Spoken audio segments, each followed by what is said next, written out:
Members of Congress are calling the influx of Chinese fentanyl an act of asymmetric war against the United States.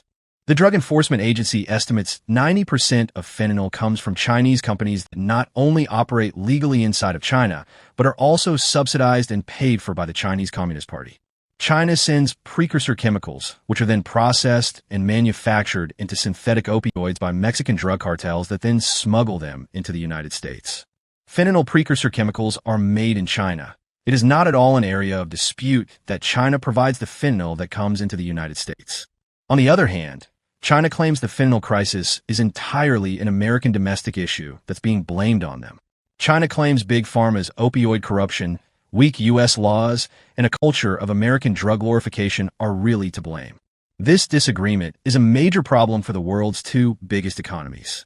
Attempts to stop this have failed, leading to calls for U.S. military intervention against Mexican cartels to stop the substance's devastating effects, throwing calls from Republicans to send the U.S. military into Mexico to combat drug cartels, for example.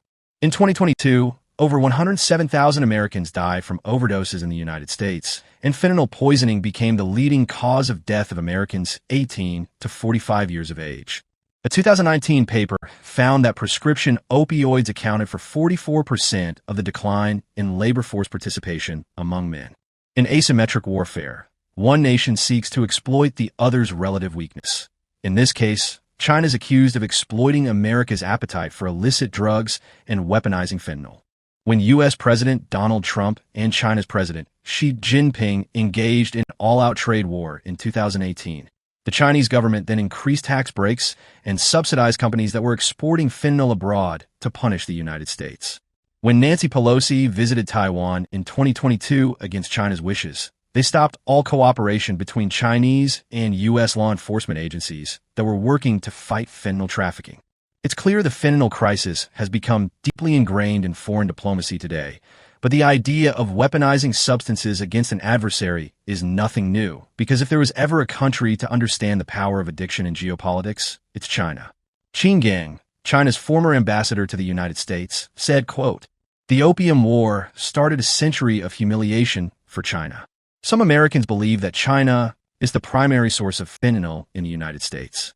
Some even fantasize that China's shipping fentanyl to the United States as a form of payback for the opium wars, and that North America has been flooded with precursor chemicals from China, stifling international efforts. The theory is that China is using the same tactic it was used against them, but now they're turning it against the West. Over 170 years ago, in the mid-19th century, the opium wars led to what China calls their century of humiliation, a day claim only ended in 1949, except in the Opium Wars, the roles were reversed. At the time, the United States, Great Britain, and France found themselves going crazy over Chinese tea and silk, but Britain ran into a problem. They started running low on silver necessary to pay for these exotic goods. The British turned to their Indian colony and said, "Hey, how about you guys produce opium, a highly addictive drug, and then we could trade it to China for all these sweet tea leaves and silk." Selling opium probably wasn't initially designed to create an epidemic in China, but instead, it was probably a method to restore the balance of trade back in Europe's favor. It's like a history lesson on how not to win friends and influence people. Opium smuggled by the British and American traders skyrocketed in the mid-1800s. Massive amounts of Chinese silver were flowing out of their country to the West to pay for opium. At its peak, 13.5 million Chinese out of 400 million people in their population were hooked. Or to put it more bluntly, 25% of the country's males were spending all their time smoking in an opium den. At that point, it becomes difficult to raise an army or increase your economy's productivity because everyone is too busy chasing that big old red opium dragon. Opium had become an existential threat to China. What followed is an interesting parallel to the debate occurring in the U.S. political system today, because the Chinese government debated whether or not they should try to profit off the opium themselves and legalize the drug through a government monopoly like they had with salt, which they could barter, or if they should make it outright illegal. China passed laws banning narcotics and told foreign sellers if they didn't stop, they'd be punished under Chinese law. Seeing the social and economic degradation that widespread opium addiction was having in the society, the Chinese emperor confiscated and destroyed more than 20,000 chests of opium. Some 14 tons of the drug were warehoused at Canton by British merchants. This led to Britain launching the First Opium War. According to the first-hand reports written in 1847, about 19,000 British ground troops fought on Chinese soil in the city of Zhenjiang, defeating the Qing dynasty in 1842.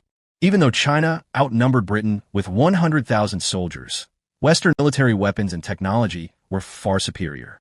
This included precision-lock muskets, heavy artillery, and paddle-wheel gunboats. Add to that the fact that British troops had far more combat experience from fighting in recent Napoleonic wars. It gave them an edge in the battle. Britain was able to wage war 4,800 miles away from home thanks to advanced warships and logistical resupply from nearby colonies in Southeast Asia and India. It was this prepositioning of supplies and combat power that resulted in a disaster for the Chinese forces. China suffered tens of thousands of casualties during the First Opium War, far exceeding Britain's losses, which were estimated at fewer than 600 dead. This resulted in the Treaty of Nanking in 1842, and it gave Britain control of Hong Kong, which has had ripple effects seen to this day. The First and Second Opium Wars spanned nearly 2 decades, where Britain and France won decisive victories. China calls this today the century of humiliation. From a perspective, these treaties were unfair. This concept is key to understanding China's perspective today because this history underscores the devastating consequences of weaponizing drugs as a tactic, which should tell us how important it is to address the fentanyl crisis today. One historian even called this time period China's treaty century because each loss meant that they were forced to make major concessions to foreign countries like France, England, and Russia. The treaties made the opium trade legal and allowed foreign nationals in China to be immune from Chinese laws. Many of these treaties weren't voided until 1943, so it's not like this is distant history for China. The United States did participate in the opium trade, and they benefited from these trade negotiations signed as a result of the wars. It's likely impossible for China to have not learned from this traumatic experience. From their point of view, the power of weaponizing addiction for political gain and economic profit. The opium trade in China hit its peak in 1906. At the time, 35,000 tons were grown domestically, and an extra 4,000 tons of opium were brought in, imported from abroad. A massive percentage of their population was addicted. So how did China manage to free their population from drug addiction for a period of time? Is there anything at all of use that we could potentially learn from this on how to manage our own drug crisis today? Well, maybe not, because when the Chinese Communist Party took control in 1949, they burned it down. They burned it all down, specifically the opium fields and all of their drug addicts. Dictator Mao Zedong used unrestrained repression and social reform to eradicate any signs of opium. More than 800 traffickers were put to death, and many were sent to prison for life. 10 million addicts were forced into compulsory treatment and punished by the government if they didn't follow through. By 1953, only 5 years after taking control, the communist leadership announced that China was drug-free thanks to these draconian measures. This historical example demonstrates the extremes to which a government can go when combating a drug crisis and the potential consequences for civil liberties and human rights. I think this is a possible foreshadowing of what could be to come for any country that isn't able to resolve a drug crisis that runs out of control. If it becomes a threat to the country and the citizens' well-being, they will ask for harsh, authoritarian measures to solve problems that run out of control. But what does this have to do with the situation today, considering all that history of how terrible China feels they've been treated after their losses in the opium wars? Is it possible that they engineered this recent fentanyl crisis inside the United States as some form of payback?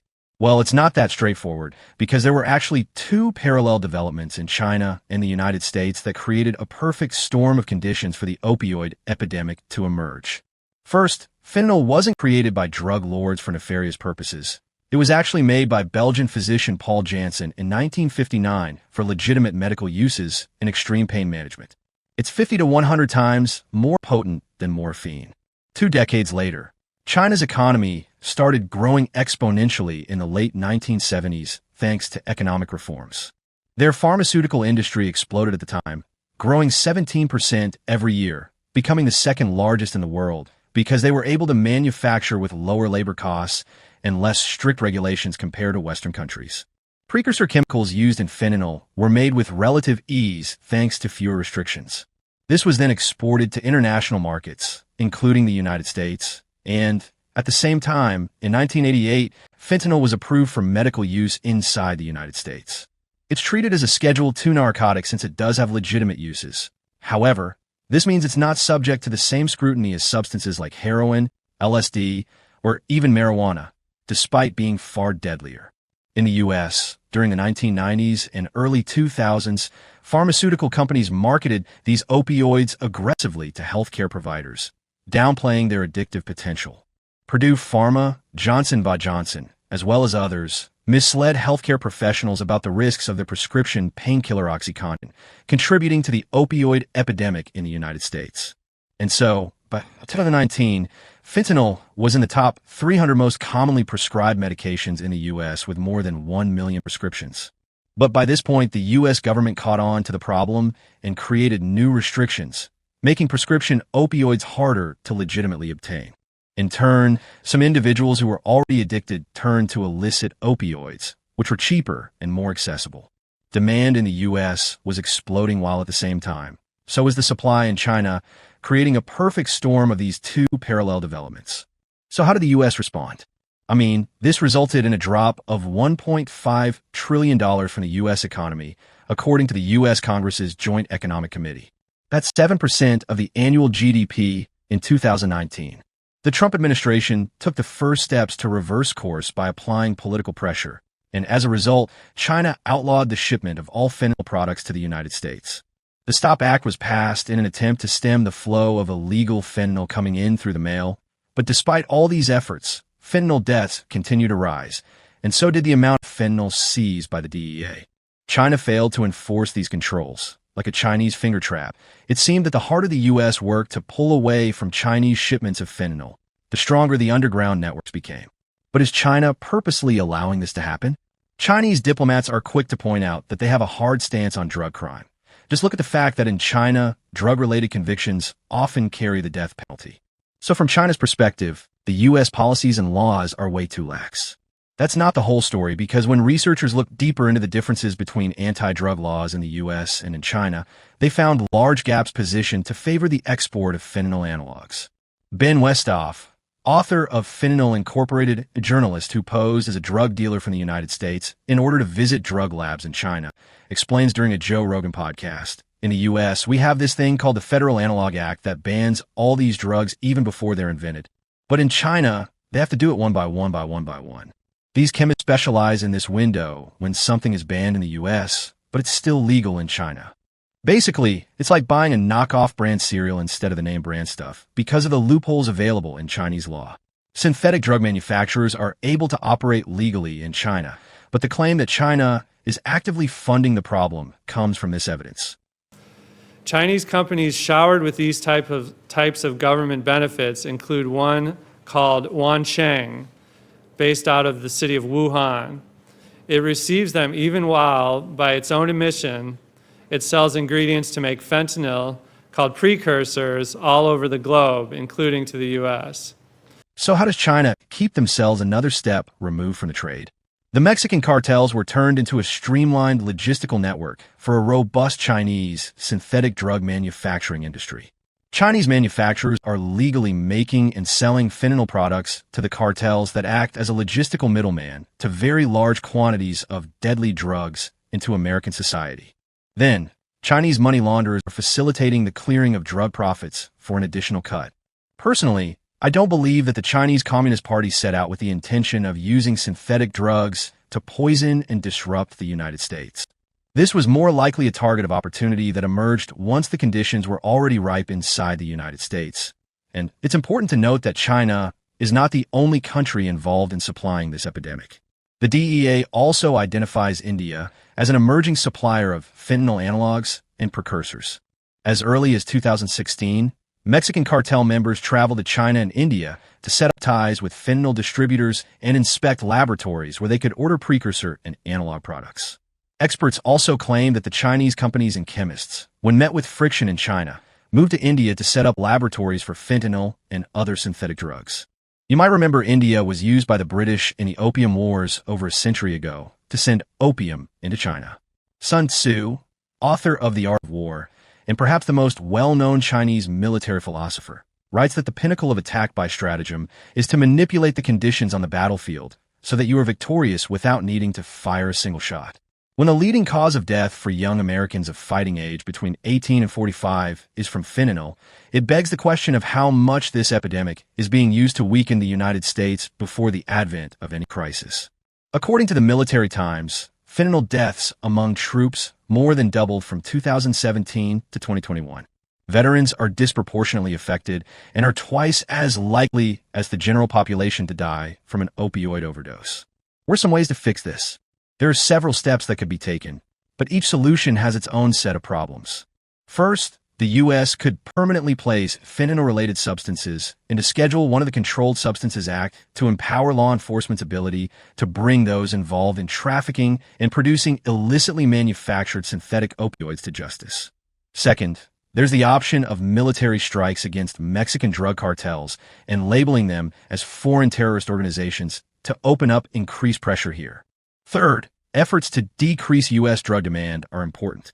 The dynamics of the fentanyl crisis involve various players, including Mexican cartels, Chinese manufacturers, and domestic demand in the United States, as well as companies in the U.S. themselves. And yes, there are some interesting historical parallels here with the opium wars, but it's important to recognize the situation today is unique. China might not have started the opioid epidemic in the United States, but they've clearly not let a good crisis go to waste. If you found something useful in this video, please hit the like and subscribe button so that more people could see this report. We spent months researching and writing this episode, so we greatly appreciate your support. Thank you for watching.